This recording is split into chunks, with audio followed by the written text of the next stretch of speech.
Hello everyone and welcome back to ABA with Vic.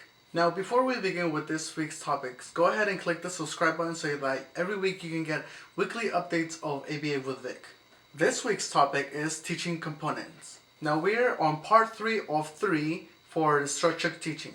We went over the physical structure, the visual supports, and now we're going to go over the teaching methods. Now there's two elements in the teaching components. The first one is the work system and the second is the visual support. The work system refers to a systematically and organized presentation of tasks and materials for individuals with autism to work for independently without adult supervision or prompts. Each workstation, regardless of the task, should be asked these following questions. What is the work to be done? What is the nature of the task?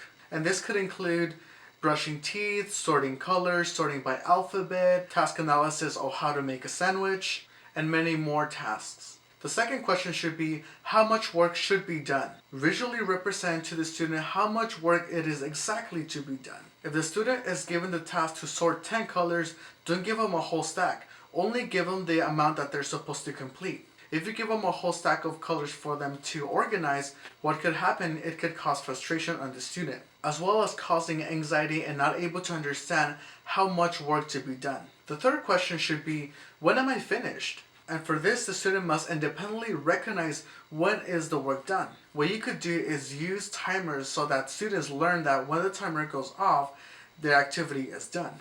And the last question should be, what comes next? So ask yourself, as a teacher or a parent, what is the student going to be doing after the activity is done? Are they able to earn a break, an edible, a physical reinforcement, or are they supposed to move on to a new activity? By using work systems, it has been proven that work productivity has actually increased dramatically. The student has a way to know how much work is to be done, as well as when it is to be finished. By composing a work system, you actually structure the classroom setting and the home environment. As you teach these work systems, what the student is going to learn is how the routine is composed. When the student learns the routine at home and at school, they are more willing to complete tasks. Now, what you want to do for these work systems is for the student to complete work independently. So think about some functional skills that they could do on their own. This could be toiletry routines, cooking, meal prepping, washing their own clothes, dressing themselves in the morning,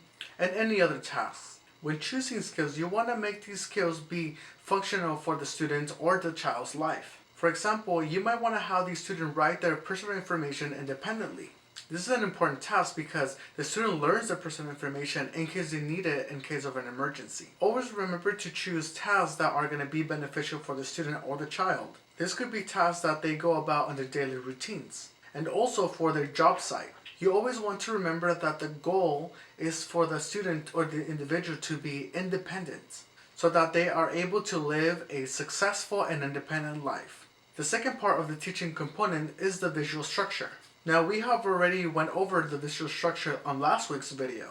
But just to recap, remember that these visual structures can be placed strategically in any location of the environment. Visual supports go from visual schedules, independent schedules, visual cues that you want to place around the environment so that the student or individual learns where to go or where not to go. We also want to remember that the visual supports help students transitions between activities and locations. They also inform the student what comes next after completing an activity.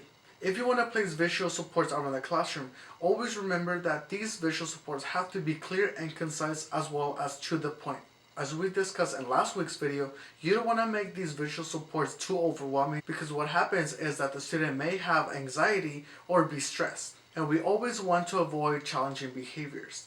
Now, if behaviors arise, you want to address the behavior, but also to use that teachable moment for students to cope. Presenting visual support to the student is very important. As discussed before, if a student has a difficult time transitioning, what you could do is show them visual support so that they can understand where they're going and where they're coming from.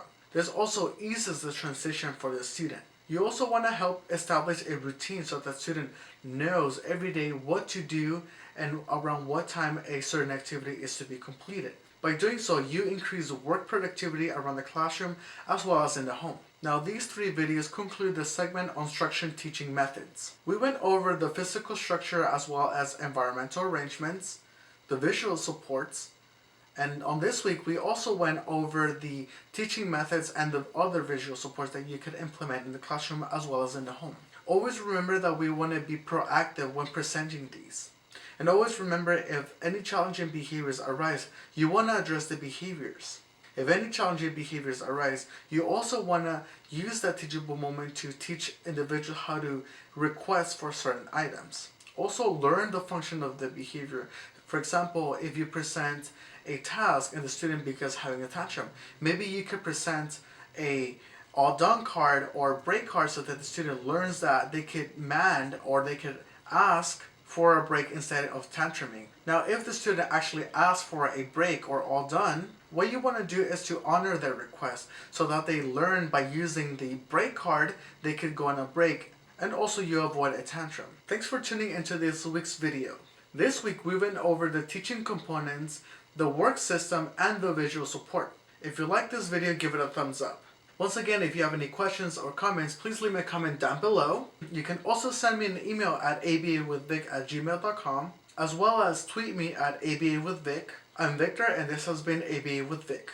Don't forget to make this week ABAzing, and as always, thank you for watching.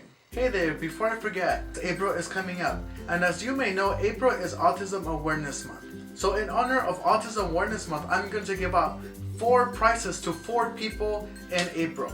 And all you have to do is just comment down below and you'll be all set. It's easy as that. So go ahead and leave me a comment down below and let me know that you want to win. And each week in April, I'm going to select 1 lucky subscriber and you'll be announced in my YouTube channel here at ABA with Vic. So I'm starting this giveaway today, March 5th, all the way until April 1st. So comment every week for your chance to win one of these lucky prizes. Good luck to you, and as always, thank you for watching.